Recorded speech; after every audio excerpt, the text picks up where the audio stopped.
बिस्मिल्लाहिर्रहमानिर्रहीम। अस्सलाम वालेकुम स्टूडेंट्स, उम्मीद आप सब खैरियत से होंगे। फाइनेंशियल अकाउंटिंग या fundamental of accounting from the book of Chaudhry Mohammad Hanif, chapter number 11, final account basic 1 and question number 3। From the following information prepare trading and profit and loss account for the year ended on 31st December 2006 and a balance sheet on that date। Question में दो basic requirements हैं। Trading profit and loss account बनाना है जो कि पूरे साल का बनता है, और बैलेंस शीट को हमने प्रिपेयर करना है जो कि एक पर्टिकुलर डेट में बनाई जाती है। ठीक है जी। तो सबसे पहले हमारे पास क्या जी, ओपनिंग स्टॉक है।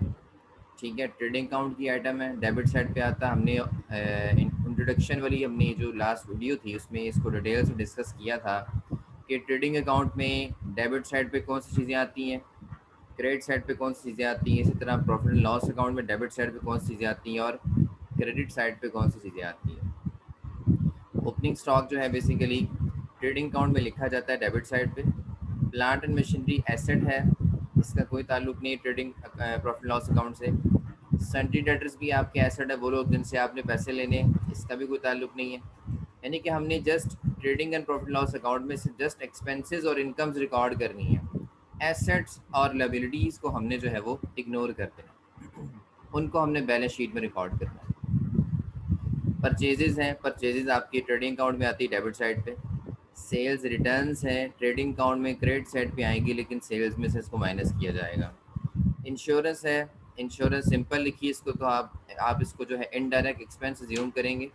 अगर इंश्योरेंस इन ट्रांजिट हो तो देन हम इसको ट्रेडिंग अकाउंट में लिखेंगे। यहाँ पे इंश्योरेंस सिंपल लिखी तो इसको हमने इनडायरेक्ट एक्सपेंस अज्यूम करना है और प्रॉफिट लॉस अकाउंट की डेबिट साइड पे लिखना है। कैश इन हैंड एसेट है, इग्नोर करेंगे। सैलरी जो है आपकी एक्सपेंस है, प्रॉफिट लॉस अकाउंट की डेबिट साइड पे लिखा जाएगा।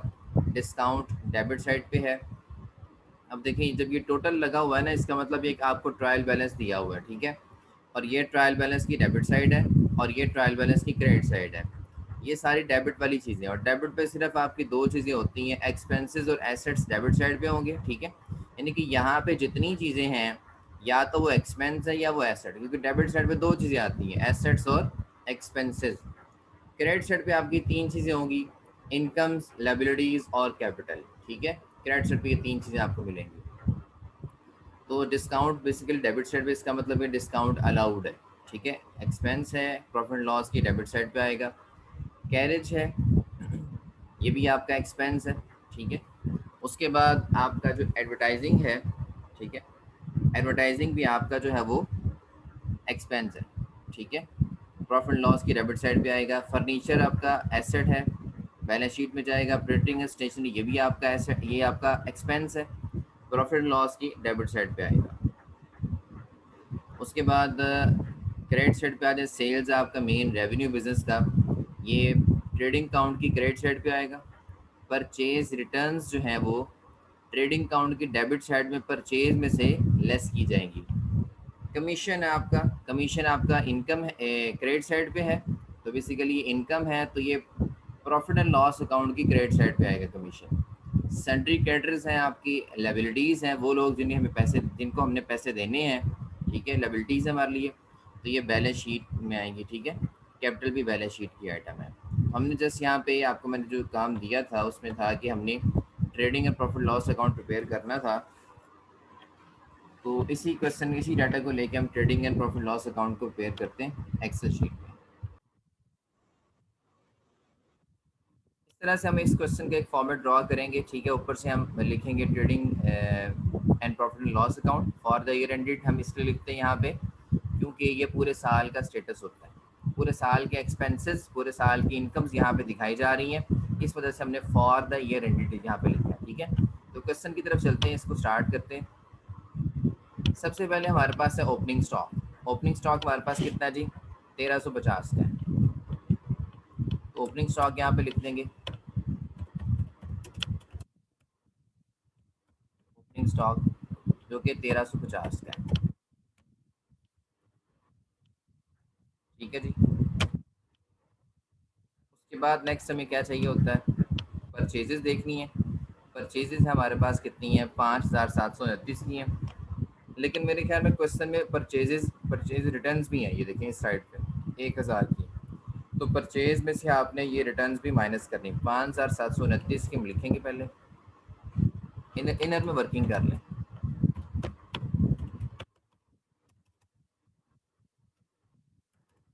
5,729 की हम लिखेंगे और इसमें से हम फिर लेस कर देंगे परचेजेस रिटर्न। ठीक है, अमाउंट के नीचे ये ना आए। ठीक है, मैं कॉलम को थोड़ा सा और कर देता हूँ ताकि अमाउंट के नीचे अमाउंट रहे। ठीक है, ये आपने भी ख्याल रखना है कि अमाउंट के नीचे अमाउंट आनी चाहिए। अमाउंट के नीचे वर्ड्स ना आए तो फिर वो एक प्रेजेंटेशन ख़राब होगी। ठीक है, अगर जगह नहीं बचती तो फिर रिटर्न्स को अगली लाइन में लिखना है, लेकिन अमाउंट के नीचे अमाउंट आनी चाहिए। मेरे पास तो स्पेस है, मैंने इसको इस तरह से एडजस्ट कर लिया। अच्छा, अब यहाँ पे ये हमारे पास जो है इसको हम अंडरलाइन कर लेंगे। ठीक है,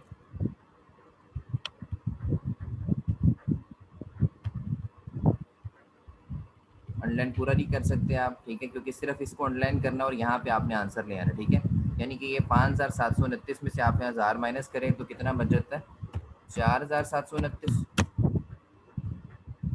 ठीक है जी, उसके बाद और कोई देखने हमने डायरेक्ट एक्सपेंस कौन से हमारे,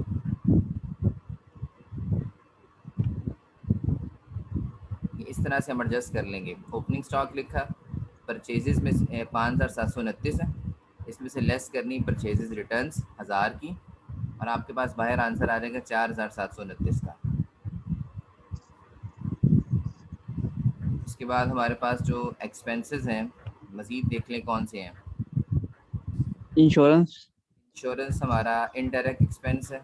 ठीक है, प्रॉफिट लॉस में आएगा, सैलरी भी प्रॉफिट लॉस में आएगी, डिस्काउंट प्रॉफिट लॉस में, कैरेज आ सकता है। ठीक है, कैरेज सिंपल है, सिंपल कैरेज लिखा हुआ है तो आप इसको डायरेक्ट एक्सपेंस ज्यूम करेंगे। कैरेज कितना है आपका, 200 का, तो 200 से हम इसको कैरेज को लिख लेंगे यहाँ पे। सर इंश्योरेंस वगैरह नहीं आएगा, इंश्योरेंस सैलरी। इंश्योरेंस और सैलरी आपके इनडायरेक्ट एक्सपेंसेस हैं, इनका प्रोडक्शन से कोई ताल्लुक नहीं है। जिन अच्छा, इसमें एक्टिविटीज़ हमने का सर जो प्रोडक्शन डायरेक्ट से, लिखने फिर। हाँ डायरेक्ट, ट्रेडिंग अकाउंट में हम जस्ट डायरेक्ट लिखेंगे या वो लिखेंगे जिनका डायरेक्टली प्रोडक्शन एक्टिविटी से ताल्लुक है। ठीक है दोस्तों, यहाँ पे आ गए। Okay sir. अच्छा, उसके बाद देखिए नेक्स्ट हमारा कौन सा, कैरेज एक्सपेंस लिख लिया। एडवर्टाइजिंग इनडायरेक्ट एक्सपेंस है, ये भी नहीं आएगा। फर्नीचर भी नहीं आएगा, प्रिंटिंग स्टेशनरी भी नहीं आएगा। और ट्रेडिंग अकाउंट में सेल्स आएगी। ठीक है, सेल्स कितनी हमारी 11,900 की है, और सेल्स रिटर्न्स में हमने यहाँ देखी थी 1,480 की। ठीक है, इस सेल्स में से सेल रिटर्न माइनस करेंगे। सेल कितनी 11,900 की है, इसको यहाँ पे इनर में लिखेंगे। सेल्स, ठीक है, 11,900 की सेल्स है, इसमें से लेस कर देंगे हम रिटर्न। सेल्स रिटर्न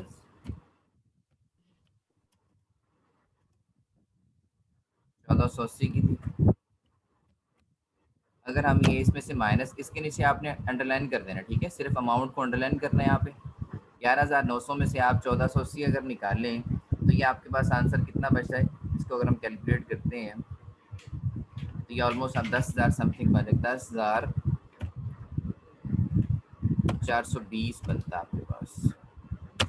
ठीक है जी, और उसके बाद हम देखते हैं कोई डायरेक्ट, लेकिन ट्रेडिंग की कोई चीज़ है, परचेज एडजस्ट कर लिए। कमीशन हमारा जो है वो इनडायरेक्ट इनकम में आता है, सिंडिकेटर्स भी नहीं आएंगे, कैपिटल भी नहीं आएगा। उसके बाद एक और चीज़ है क्लोजिंग स्टॉक। क्लोजिंग स्टॉक आपका आ जाएगा जो कि 12,000 है। ठीक है, क्लोजिंग स्टॉक आपका यहाँ पे आ जाएगा, वो हम यहाँ पे लिखेंगे क्लोजिंग स्टॉक को। ठीक है, क्लोजिंग स्टॉक जो कि 12,000 का है। ये ट्रेडिंग अकाउंट की तमाम चीज़ें हमने मुकम्मल कर ली हैं। ठीक है, अब यहाँ पे आपने टोटल लगाने दोनों साइड पे। टोटल किस तरह से लगाने हैं, आपने देखना है कि जो साइड बड़ी है ना जैसे हम लेजर में किया करते थे, हम सारी चीज़ें लिखने के बाद हम क्या करते थे, जो साइड बड़ी होती थी उसका हम लगाते थे टोटल, दोनों साइड का टोटल लगाएं, जो साइड बड़ी होगी उसका हमने टोटल में लिख देना। अब मुझे लगता है ये क्रेडिट साइड बड़ी है 12,000 और 10,000, ये 22,420 मेरे ख्याल में यही बड़ी साइड है, ये इधर कम है, तो ये 22,420 इधर आ जाएगा। और सेम जो है आपका इधर आ जाएगा, ठीक है जी। इधर जब आपने अमाउंट लिखनी है तो फिर आपने उसको पूरा इस तरह से बॉक्स बना के लिखना है। अब शॉर्टेज के साइड पे जारी बात है, ये डेबिट साइड पे शॉर्टेज है, जो शॉर्टेज है वो हमारा बेसिकली क्या है, ग्रॉस प्रॉफिट आएगा, वो जितना बैलेंस निकलेगा। अब 22,420 में से ये सारी अमाउंट्स अगर आप निकाल दें तो मुझे बताएं ये कितनी अमाउंट बनती है। अच्छा, यहाँ पे इस तरह से हमारा ये जो बैलेंस है ये हमारा ग्रॉस प्रॉफिट है, ठीक है। इसी ग्रॉस प्रॉफिट ने आपके आगे ट्रांसफर हो जाना है, ठीक है, यहाँ पे इस साइड पर। अगर ये डेबिट साइड पे है ना तो ट्रांसफर क्रेडिट साइड पे होगा, अगर हमारा लॉस आता है ना यहाँ पे तो फिर यहाँ डेबिट साइड पे ट्रांसफर होता है, ठीक है। तो ये ग्रॉस प्रॉफिट इस तरह क्रॉसिंग में ट्रांसफर होगा डेबिट साइड पे, तो यहाँ आगे क्रेडिट साइड पे चला जाएगा, ग्रॉस प्रॉफिट आपका आ जाएगा, सर ये क्योंकि ये ट्रेडिंग इन अकाउंट कंप्लीट हो गया, अब हम आगे अब नेक्स्ट जो है हमारा profit and loss profit and loss शुरू कर अकाउंट रहे हैं हम इसकी। शुरू कर रहे हैं, इसको हम डायरेक्ट इकट्ठा भी बना सकते हैं, ठीक है जी। प्रॉफिट लॉस अकाउंट हम इकट्ठा भी प्रिपेयर कर सकते हैं, हम चाहें तो अलग से दोबारा से लिख लें 2-3 लाइनें, ठीक है। अगर हम चाहें तो इसको इकट्ठा भी यहाँ से इस तरह से ट्रांसफ़र करके प्रिपेयर कर सकते हैं, ठीक है। अगर हमने अलग अलग बनाना फिर हमें यहाँ पे जस्ट जो है वो ट्रेडिंग अकाउंट लिखना पड़ेगा, और फिर जब प्रॉफिट लॉस बनाएंगे तो वहाँ पे प्रॉफिट लॉस लिखेंगे। हमने चूँकि इकट्ठा बना रहे हैं trading and profit loss account, इसलिए हमने इकट्ठा लिखा था, और ये हमने इकट्ठा ही आगे मतलब इसको फॉर्मेट को भी सेट किया। अच्छा, अब हमने क्या करना है, इनकम सारी यहाँ पे आ जाएगी इनडायरेक्ट, और इनडायरेक्ट एक्सपेंसेस यहाँ पे आ जाएंगे, ठीक है जी। क्वेश्चन में देख लेते हैं मजीद हमारे पास इनडायरेक्ट एक्सपेंसेस कौन से हैं। अच्छा, आप बेहतर तरीका पता क्या है क्वेश्चन करने का, जो चीज़ें आप लिख चुके हैं ना उनको डॉट लगा दें, ठीक है, यानी कि मैंने ये एडजस्ट कर ली है। आवाज कट रही है आपकी, ओपनिंग स्टॉक अगर आपने लिख समझ दी नहीं है आ ना, रही। ओपनिंग स्टॉक अगर आपने लिख दिया है ना, उसको डॉट लगा दें। जो चीज़ें आपने लिख ली हैं एडजस्ट कर ली हैं उन पे आप डॉट लगा दें, ठीक है, यानी कि आपको पता हो कि इनको दोबारा मैंने नहीं देखना, फिर वो चीज़ें आपके पास रह जाएंगी जो मतलब आपने एडजस्ट नहीं की होंगी, ठीक है। अब यहाँ पे देखें हमने कौन कौन सी एडजस्ट नहीं की, हमारे पास इंश्योरेंस का एक्सपेंस है जो हमने एडजस्ट नहीं किया वो अभी तक, ठीक है। तो इंश्योरेंस को यहाँ पे लिख लें ज़रा, इंश्योरेंस, इंश्योरेंस का एक्सपेंस हमारे पास 280 का था। उसके बाद और कौन सा एक्सपेंस है, कैश इन हैंड नहीं है, सैलरी हमारा एक्सपेंस है कितना, 850। अब सैलरी यहाँ पे लिखे है, लेकिन आपको पता है आपने अकाउंट कौन सा ओपन करना है, सैलरीज का। सैलरी कोई अकाउंट नहीं होता, सैलरीज अकाउंट होता है। तो सैलरीज अकाउंट ओपन करेंगे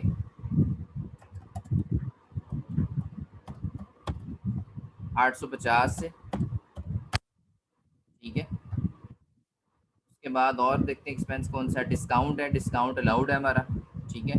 तो 428 से है, डिस्काउंट अलाउड है, डेबिट साइड पे आएगा 428 से। उसके बाद गैरेज हमने लिख लिया था, एडवर्टाइजिंग का एक्सपेंस है 980 का,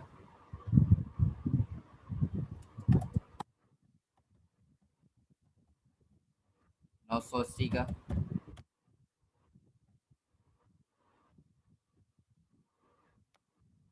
उसके बाद फर्नीचर हमारा एसेट है, प्रिंटिंग एंड स्टेशनरी का एक्सपेंस है 250 से,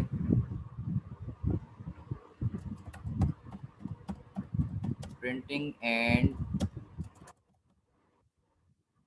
स्टेशनरी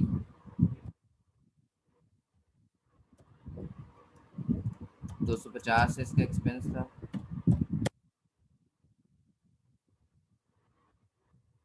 उसके बाद देख लें कोई और एक्सपेंस है,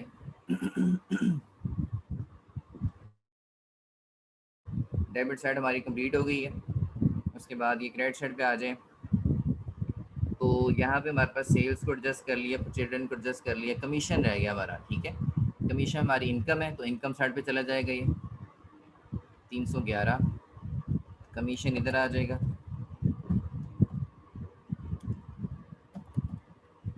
311। ठीक है जी। उसके बाद और देख लेते हैं, मजीद को हमारी इनकम नहीं बची, सन्ड्री क्रेडिटर्स लायबिलिटीज़ हैं, कैपिटल भी हमारी लायबिलिटी में आता है, ठीक है। तो बाकी कोई चीज़ नहीं बची, बस यही हमारे पास चीज़ें थी, ठीक है, जिनको हमने एडजस्ट कर लिया। अब हम क्या करेंगे, जो काम हमने ट्रेडिंग अकाउंट में किया था वही काम हम प्रॉफिट लॉस अकाउंट के लिए करेंगे। दोनों साइड का टोटल लगा लें आप, दोनों साइड का आप क्या करेंगे, टोटल लगा लें, ठीक है। जिस तरह यहाँ पे टोटल लगाया था, मुझे बताएं किस साइड के टोटल में, मेरे ख्याल में ये साइड इस बड़ी लग रही है आपको, ठीक है, इस साइड का टोटल बड़ा आएगा। इनकम साइड का बैलेंस हमारे पास 16,452 आया था, ये बड़ा बैलेंस था, इसलिए हमने दोनों साइड पर टोटल में यही लगा दिया। अब क्या करेंगे, इस 16,452 में से ये सारे के सारे एक्सपेंसेस माइनस करेंगे तो हमारे पास यहाँ पे क्या आ जाएगा, नेट प्रॉफिट आ जाएगा, ठीक है जी। नेट प्रॉफिट यहाँ पे आ जाएगा, ठीक है। अब ये मुझे इसमें 16,452 में से अब ये सारे के सारे निकालें और देखिए कितना बैलेंस आता जी। देखें ये 16,452 में से ये सारे के सारे एक्सपेंस आपने 280 से लेके 250 तक आपने माइनस किए, तो हमारे पास जो बैलेंस बाकी बच गया 13,664 का, ठीक है। ये हमारा नेट प्रॉफिट है, यानी कि एक्सपेंसेस सारे माइनस करने के बाद, इनडायरेक्ट एक्सपेंसेस माइनस करने के बाद जो हमारे पास प्रॉफिट आया वो नेट प्रॉफिट, ठीक है। ये हमारा डायरेक्ट यानी कि ट्रेडिंग अकाउंट था, और ये हमारा प्रॉफिट लॉस अकाउंट, ठीक है। ये हमारी डायरेक्ट इनकम्स हैं, ये हमारी इनडायरेक्ट इनकम्स हैं, ये हमारे डायरेक्ट एक्सपेंसेस हैं, ये हमारे इनडायरेक्ट एक्सपेंसेस है। तो ये आपका क्वेश्चन नंबर 3 था। अगर यहाँ तक क्वेश्चन है तो आप लोग डिस्कस कर सकते हैं। Thank you so much.